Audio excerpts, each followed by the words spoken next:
Hello everyone, my name is Arena, and today, I want to share the story of my mother-in-law, Sara. She is the quintessential nightmare mother-in-law, determined to push me out of her son's life. Did her plan work? No, but she certainly tried. Since you all love mother-in-law stories, I thought my experience might entertain you, and if you ever find yourself in a similar situation, offer some advice.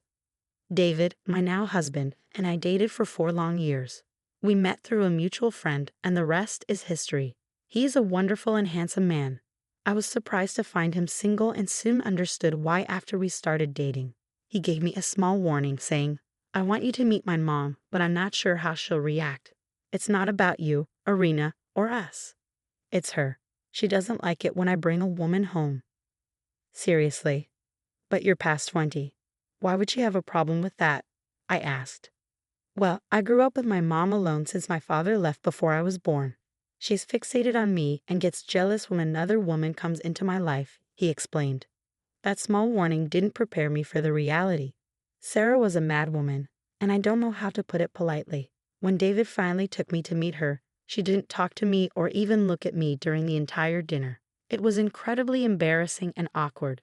David tried to include me in the conversation, but Sara just ignored me and changed the topic. When I asked her something directly, she would stay quiet and only talk to her son, determined to show me my place. David apologized 1,000 times after we left over the phone since he had to drive his mom home. Did I mention he lived with her? Yes, Sara would pull health scare stunts and cry a river whenever he wanted to move out. My poor husband was conditioned to prioritize his mom over everyone else. As our relationship progressed, Sara became even more hostile. She kept telling David to break up with me and resorted to all kinds of manipulation, including blackmail when I asked him to move in with me. I could write a novel about her antics. I endured her horrible behavior because I loved David and he loved me too. Things got worse after we got married. On our wedding day, Sara walked up to me and said, "Don't be so happy, Arena. This marriage will not last a year. I will make sure of it." What? What are you saying, Sara? Who says things like this at a wedding? I asked, shocked. I don't care about your stupid wedding. You will never steal my son away from me. I can promise you that. I will make sure this marriage dissolves, and then I will have my son back where he belongs, she retorted. David loves me, and I love him too. Don't you want your son to be happy, Sara? I pleaded. My son was perfectly happy with me. He didn't need you in his life. I don't care how you managed to trap him, but you won't be here for long. I won't allow some woman to take over my son.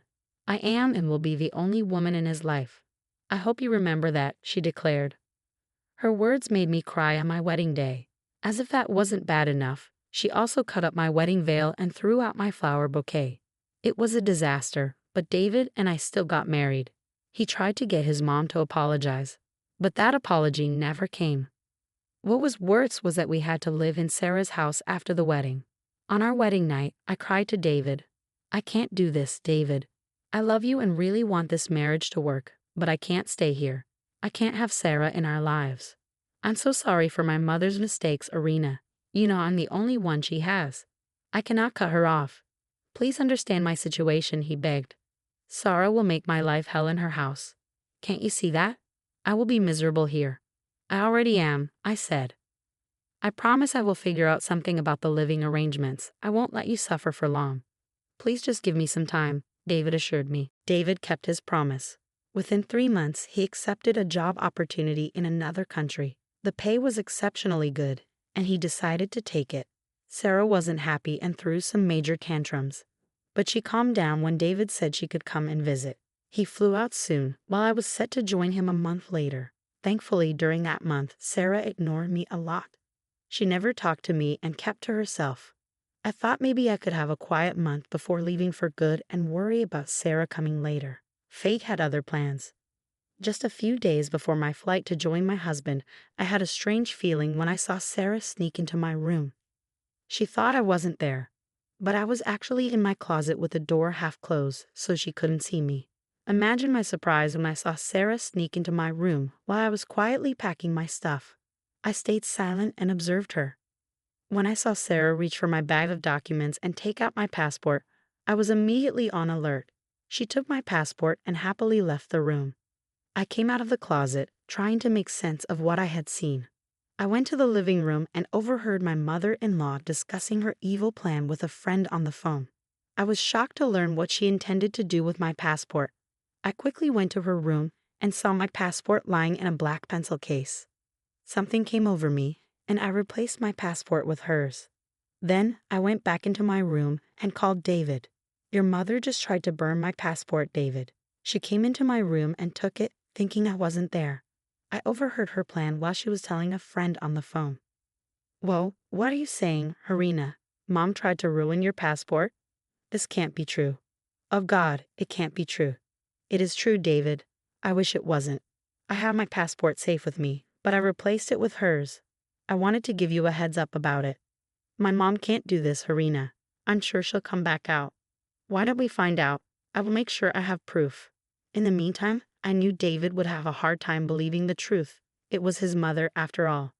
I didn't blame him and knew I could prove everything. Sara liked to boast, and she would eventually spill the beans to make me sad. It was only a matter of time. I made some plans and quickly packed my stuff, waiting for an out to leave this place for good. The next morning, Sara seemed to be in a good mood. She was cheerful and kept giving me smirks. I knew this was the time to use her cocky behavior against her. I sat down and said, "Hey Sara, have you seen my passport anywhere? My flight is in 3 days, and I cannot find it anywhere." "Ah, your passport. I think I know where it is," she replied. "Oh really, Sara? Thanks for finding it. I must have misplaced it. Can you give it back to me?" I asked, knowing full well where my passport was. I was just baiting her to spill the truth. Sara took the bait without suspicion. She looked at me and laughed before saying in the meanest voice she could muster, "No, I can't, Arena. I have destroyed your passport so that you cannot live with my son in another country. It has been burned to ashes.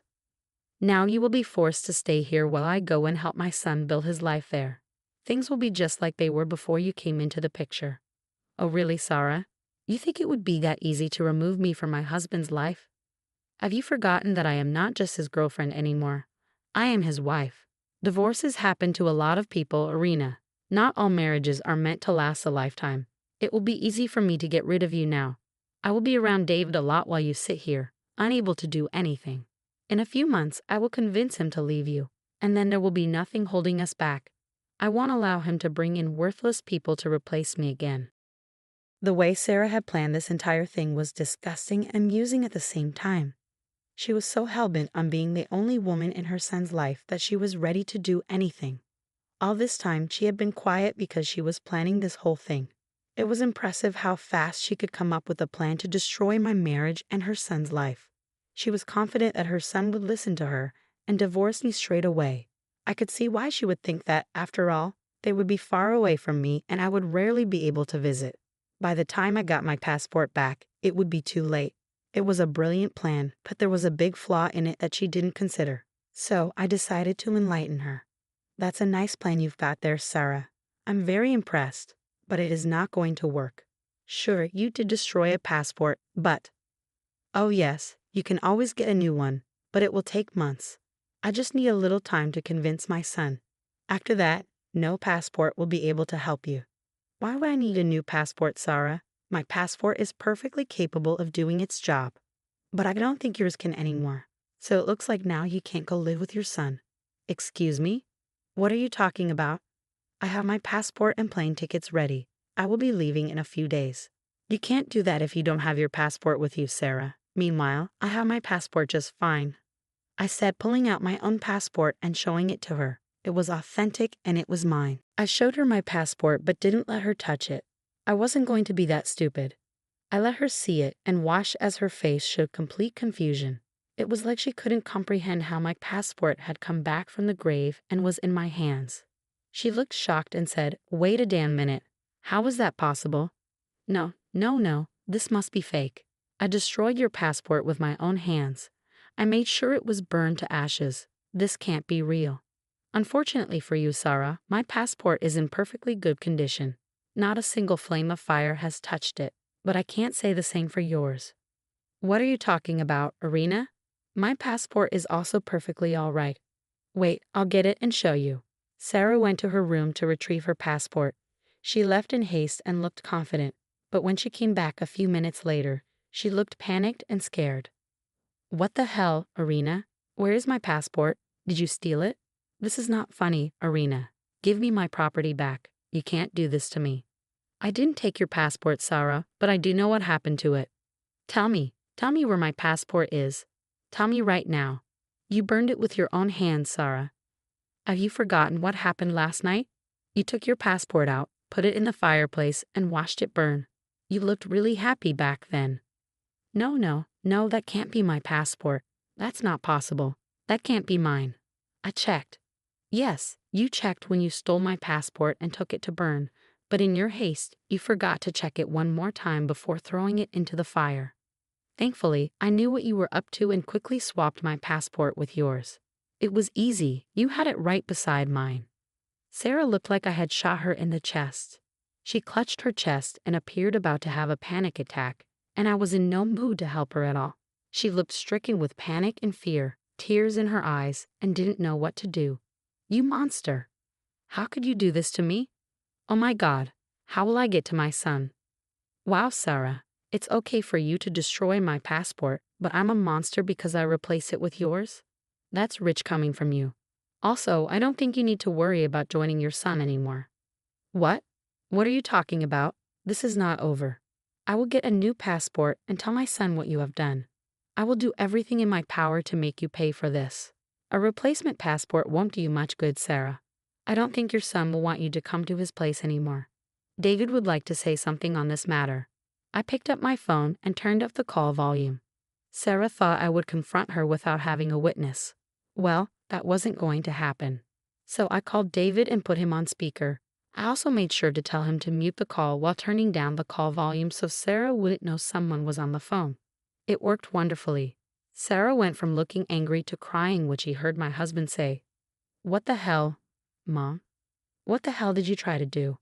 I just wanted to come see you, and look, your wife has destroyed my passport intentionally. She wants to separate you from me." "Oh no, Mom. That won't work on me anymore. She didn't do anything. You are the one who destroyed the passport, and you are the one who tried to ruin my marriage by separating me from my wife. Although I am surprised to hear that you think you can convince me to leave Irina. I love her, and nothing will make me divorce her." Sara knew she had been caught. She was in a tight spot with no idea how to get out of this situation, so she started to justify her actions. And oh God, her excuses were just hilarious. They just showed how deranged and crazy she was. She started to sob and said, "David, son, you need to understand why I did it. She really does want to separate me from you. Do you remember how happy we were when it was just the two of us? She came and destroyed everything. You moved away to get away from Irina." "No, Mom, I moved away to get away from you. Everything was perfect until you started to mess up my marriage and tried to kick Irina out of my life. I told you multiple times that I am happy with her, but your selfishness didn't let you choose your son's happiness over yours. What kind of a mother are you?" "David, don't say that, dear. You're breaking your poor mother's heart. Irina is poisoning you against me. Irina has been nothing but patient with you. You don't get to blame your evil deeds on my innocent wife. God, I don't know how you could do this to your own son. You know what? I don't even care anymore. Irina is right. I don't want you to come here. If you do, I will throw you out. I want nothing to do with you anymore." Hearing this, Sara started to bawl. She was slowly becoming uncontrollable while she begged David to forgive her. She was desperate to get back into his good graces and started to make up stories about how I was abusing her at home. David knew that all those stories were lies and said so himself. My dear mother-in-law kept crying and pleading with David not to do this to her.